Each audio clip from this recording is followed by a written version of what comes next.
Et dans ce cercle-là, il a créé une fille, mais une fille qui n'allait pas quelque part. Et il y a beaucoup de gens qui ont une vie, mais qui tournent au cercle. Tu ne parles pas, tu ne fais rien. Tout ce que tu fais, c'est partir, retourner au point de départ. Partir, retourner au point de départ. Le temps que tu te réveilles, tous les cheveux sont blancs. Bien aimé, quand les cheveux là commencent à devenir blancs, ce n'est pas bon.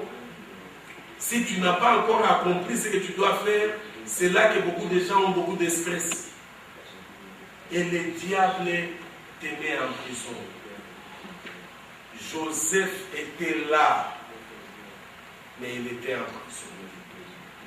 Il avait les dons, mais il était en prison. Et en prison là, on l'a même mis chef, mais il était en prison. Il dirigeait les autres, mais il était en prison. Les gens se réveillent le matin, j'ai vu ses rêves, il prophétise, mais il était en prison.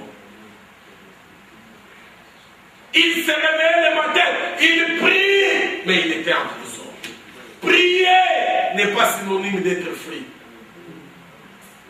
Venir à l'église bien-aimée n'est pas synonyme d'être libre. Venir à la retraite n'est pas synonyme d'être libre.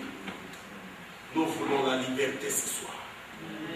Les murs de la prison doivent tomber aujourd'hui.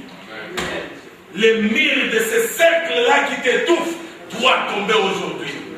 Les habits de prison-là doivent être enlevés aujourd'hui et tomber par terre au nom de Jésus. Est-ce que je parle à quelqu'un? Est-ce que je parle à quelqu'un? Est-ce que quelqu'un peut dire amen très fort? Est-ce que quelqu'un peut dire très fort amen? Bien-aimé, il n'y a rien de bon que d'être un homme libre.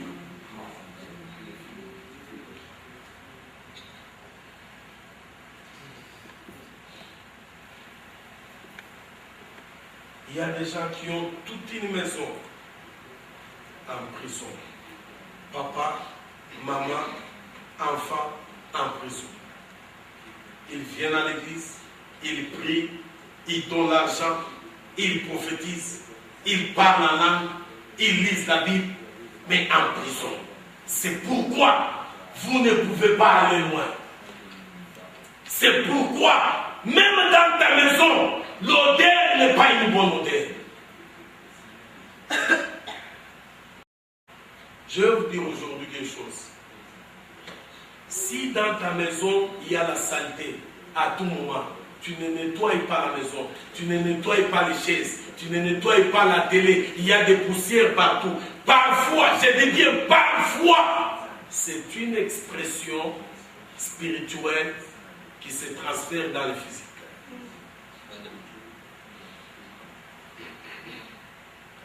Amen. Il y a des gens, même quand je parle là, ils sont en prison. Et crois-moi, tout en étant aux États-Unis, la vie n'ira pas loin. Parce que toutes les portes sont fermées et nous sommes dans un cercle.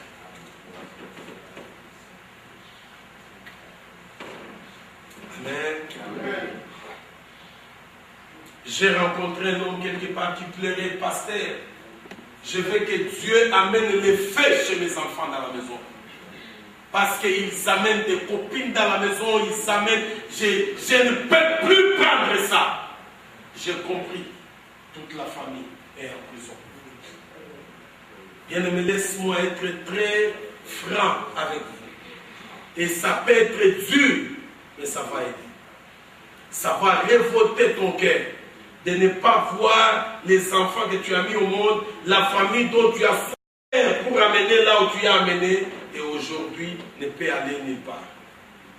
Nous avons besoin de pleurer devant les dieux du ciel pour qu'ils changent les choses. J'ai vécu dans cette famille bien-aimée où nous étions en prison, et papa et maman, et les frères et les sœurs. Un jour, je suis rentré chez moi. J'étais en vacances. J'ai trouvé papa et mes frères, mes sœurs. J'ai dit, nous allons prier. nous avons commencé à prier. Tous mes frères tombaient, criaient, les démons parlaient. Quand j'arrive chez mon père, il commence à trembler. J'ai eu pitié de prier pour lui. Je ne veux pas voir mon père tomber par terre et les démons sortir. Une autre personne doit faire. Mais j'étais touché dans mon cœur. J'étais touché dans mon cœur. Mais j'ai béni le Seigneur. Mon père était tellement perdu qu'en dernière minute de sa vie, Dieu l'avait sauvé. Et il est devenu ancien de l'église. Et le jour qu'il est mort, c'est l'église qui l'a enterré. Bien-aimés, nous devons sortir de la prison. Laisse-moi vous dire une vérité. Quand nous sommes là, c'est à l'hôpital, n'est-ce pas, papa? À l'hôpital, est-ce que les infirmiers sont des chrétiens? Il y a qui ne sont pas chrétiens. Et la plupart, ce sont des satanistes. Et la plupart nous sacrifient au diable. Maintenant, quand tu commences à grandir là, tu es déjà en prison, non seulement pour ta famille, même pour l'hôpital là où tu es né. Tu es en prison. Et puis la plupart d'entre nous aiment beaucoup qu'on lise dans leurs mains. Ça commence à entrer beaucoup ici. Quand on lit dans tes mains là, on t'a mis en prison. Il n'y a personne qui connaît la vie de l'homme si ce n'est Dieu lui-même. Et puis, il y a des programmes à la télé qui sont démoniaques. Des films démoniaques. Tu es toujours devant la télé.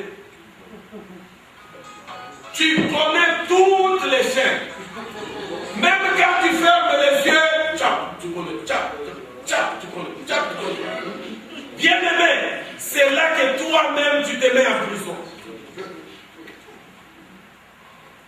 C'est pourquoi aujourd'hui la plupart des jeunes filles ne peuvent pas vivre la réalité, ils vivent le cinéma. Dès que tu vis tellement le cinéma, tu vas arriver chez toi, tu vas trouver que ton mari, il n'est pas acteur de film. Et ça va changer beaucoup de choses. Amen. Amen. La réalité de la vie bien-aimée, c'est ça. J'aimais beaucoup un film à la télé qui s'appelle Charm. J'aimais ça, vous n'avez pas d'idée. Les matins à 7 heures, même si je suis allé au lit à 5 heures, à 7 heures, j'ai déjà mis mon tri pour sonner, me réveiller. J'ai sommé, vous n'avez pas d'idée, l'un l'autre là est fermé, l'autre est ouvert, la télé devant. Je vais regarder mon film. Et j'aimais, écoutez comment le diable trompe. Dans ce film, il y a des mauvais sorciers et des bons sorciers. Est-ce que tu as déjà vu un bon sorcier et un mauvais sorcier? Il n'y en a pas, il n'y a que dans le film. Maintenant, toi, et puis ces gens connaissent. Le matin, au lieu de prier, toi, tu te nourris d'abord avec tous les sorciers là dans le film. Et puis à 16 heures, ils mettent encore. Tu les gardes. Et puis il y a un autre film qui ne termine jamais. Days of Our Lives. On connaît ça. The Bold and the Beautiful. On connaît ça. Je ne sais pas quoi encore. On connaît ça. Toutes ces choses-là, bien aimées, il y a le diable là derrière. Tu dois choisir quoi regarder à la télé. Je ne t'ai pas dit de ne pas regarder la télé. Mais fais attention avec ce que tu regardes. Tu te mets en prison toi-même. Et puis les mamans qui aiment toujours insulter les enfants, arrêtez ça. Une de mes grand-mères disait toujours à un oncle qui épousait à ma mère, il disait toujours, toi tu es méchant, tu es comme mon oncle là qui avait tapé sa mère. Toi aussi tu me taperas un jour. Elle disait ça. Les jours que cet oncle a grandi, a tabassé ma grand-mère. Ce que je vous dis là, ça peut faire rire. Mais les mamans qui aiment trop maudire les enfants, ces enfants seront maudits. Parce que vous les mettez en prison vous-même. Et puis s'il y a un membre dans la famille qui était méchant, ne le compare pas à ton enfant. Si un enfant a un cœur compliqué, prie pour cet enfant-là. Ne le compare pas. C'est un esprit qui va emprisonner cet enfant et tu vas faire ça. Et Dieu doit mettre sûr que tu as payé tous les prix de tes paroles. Aujourd'hui, les parents, avant la délivrance, tu dois parler à Dieu. Seigneur, coupe mes paroles que j'ai prononcées envers ma femme, envers mes enfants.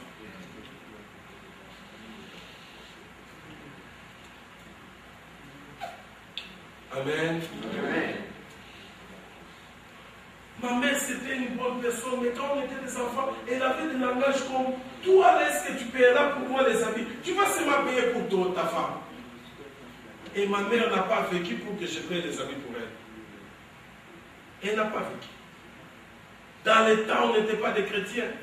Mais aujourd'hui, j'ai étudié la Bible et j'ai compris que vraiment Dieu ne permet pas à ma bouche de parler mal. Église, nous allons prier pour nos maisons. Nous allons dire à Dieu, délivre nos maisons. Chacun va prier pour sa maison, sa famille. Avant que je prie pour toi, prie d'abord pour toi-même.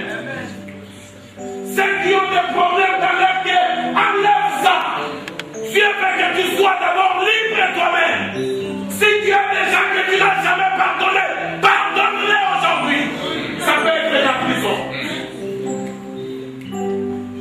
Si tu as des amis que tu n'as pas pardonné, pardonne-les. Parce que Dieu veut te toucher. Nous allons prier que le sang de Jésus nettoie nos vies, nettoie nos maisons. Aujourd'hui, c'est notre dernier jour. Bien-aimés, ne sors pas ici. Si Dieu n'a pas donné une mort, voyage sur toi. Oh, gloria nous allons encore prier en clapant nos mains. Quand on applaudit, c'est un signe de victoire. Pendant que tu es en train de prier, tu es en train de déclarer la victoire dans ta vie. Prions tous ensemble, bien-aimés. Prions